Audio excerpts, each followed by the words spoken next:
Let me tell you something.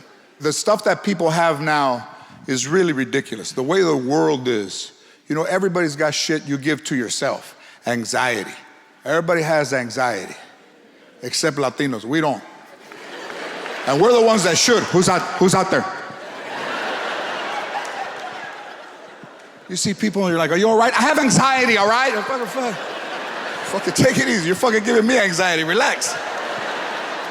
Then you have anxiety, you either take a pill or you go to the doctor and they let you carry a fucking dog everywhere you go. That's the cure? A fucking Pomeranian? I'm better.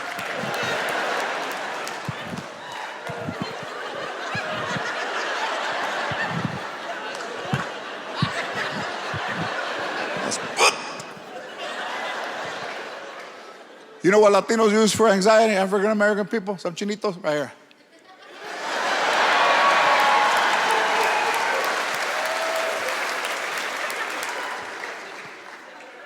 Where's your dog? My dog? Oh.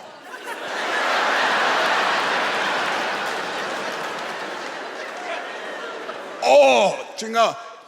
I sold them and I bought weed. Fucker was giving me anxiety. More chinga with that barking. None of that stuff works. Listen,